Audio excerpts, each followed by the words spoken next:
కాదు, అక్కడ ఉంది క్లియర్గా.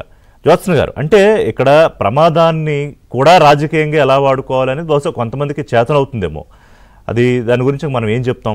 తర్వాత నాకు ఈ లిస్టు చాలా పెద్దదే ఉంది, 200 250 మన తిరుపతిరావు గారు చెప్తున్నారు.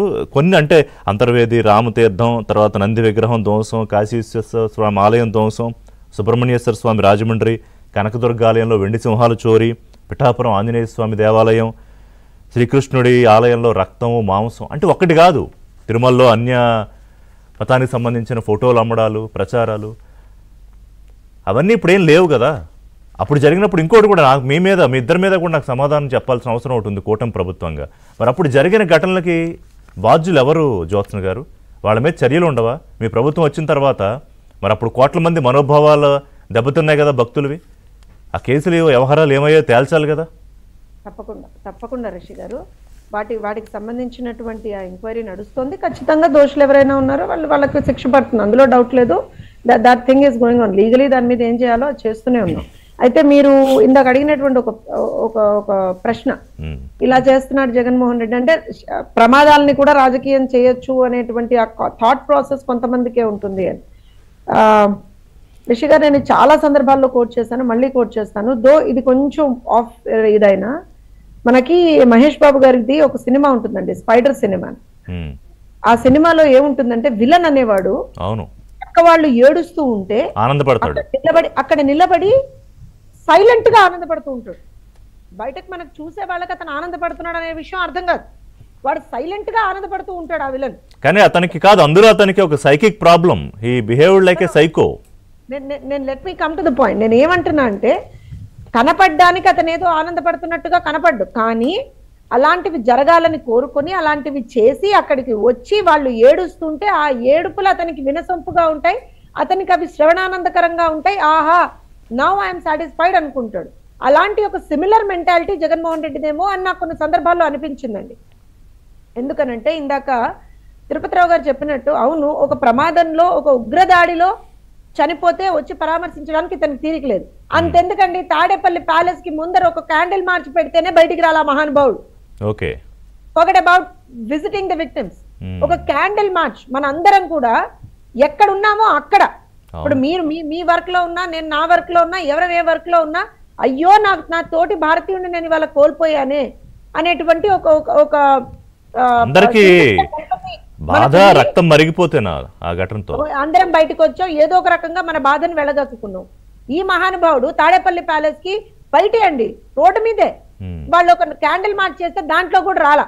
సరే, ఫర్గెట్ అబౌట్ ఆల్ దిస్. నేను ఒక చిన్న ఉదాహరణ చెప్తాను రిషి గారు, ఎందుకంటే జగన్మోహన్ రెడ్డి గురించి ఎక్కువగా మాట్లాడి అతను ఏదో పెద్ద ఇవాళ రోజున పాయింట్ ఆఫ్ డిస్కషన్ చేయాలని చెప్పైతే నాకు లేదండి. ఎందుకో చెప్తున్నాను వినండి. అతని ఉద్దేశమే ఇది, వస్తాడు, అడ్డమైన మాటలు మాట్లాడి వెళ్ళిపోతాడు. ఇక తర్వాత మనం కూర్చొని ఏంటి ఇట్ట మాట్లాడాడు, ఏంటి ఇట్ట చేశాడని మనం ఎందుకు సార్ మాట్లాడుకోవాలి చెప్పండి నాకు. ఇవాళ నేను దేని గురించి మాట్లాడదలుచుకుంటున్నాను అంటే ఒకటి ఉంటుంది, కాదు ఇంకొక విషయం మీరు చెప్పే ముందు కూడా చెప్తాను నేను. ఇప్పుడు ఒక అబద్ధాన్ని 100 సార్లు చెప్తే కొంతమంది దాన్ని నిజం అనుకునే ప్రమాదం కూడా ఉంది. I understand that. అందుకే నేను దాన్ని కట్ చేస్తూ నేను మీకు నిజమేంటో చెప్తున్నాను. ఇవాళ ఇంత మనం మాట్లాడుతున్నాము, నిన్న జరిగిందేంటో నేను మీకు చాలా క్లియర్ గా చెప్తాను.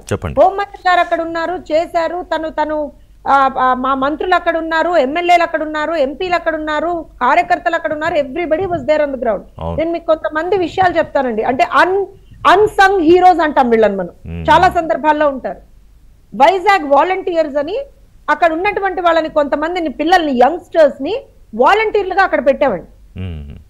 పెడితే అందులో ఒక పిల్లవాడి తల్లిదండ్రులు 300 రూపాయల క్యూ లైన్ లో వాళ్ళు ఉన్నారు. ఆ వాలంటీర్గా పనిచేస్తున్నటువంటి ఆ కుర్రాడి తల్లిదండ్రులు ఆ క్యూ లైన్ లో ఉన్నారు.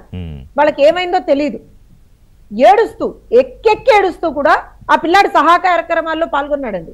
అదండి మానవత్వం, అదండి మనిషి లక్షణం. రాజకీయం చేసేవాడు కాదు, రాజకీయం చేసేవాడు కాదు. నేను అదే చెప్తున్నాను. నా కళ్ళలో నీళ్ళు వచ్చాయి. నేను ఆ విషయం మా వాళ్ళు చెప్పంగానే నా కళ్ళలో నీళ్ళు వచ్చాయి. పసిపిల్లవాడు పాపం, తల్లిదండ్రులు ఎక్కడున్నారో తెలియదు, ఏం జరిగిందో తెలియదు, కానీ అక్కడ నిలబడి తోటి వాళ్ళకి సహాయం చేస్తున్నాడే, తోటి వాళ్ళకి బాధ కలగకూడదని తన బాధని దిగమెంగుకుని ఏడుస్తూ కూడా పనిచేస్తున్నాడే, అది కదండి మనిషి లక్షణం. దాన్ని తీసి పక్కన పెట్టేశారు. సార్, నేను ఇంకొక విషయం చెప్తాను.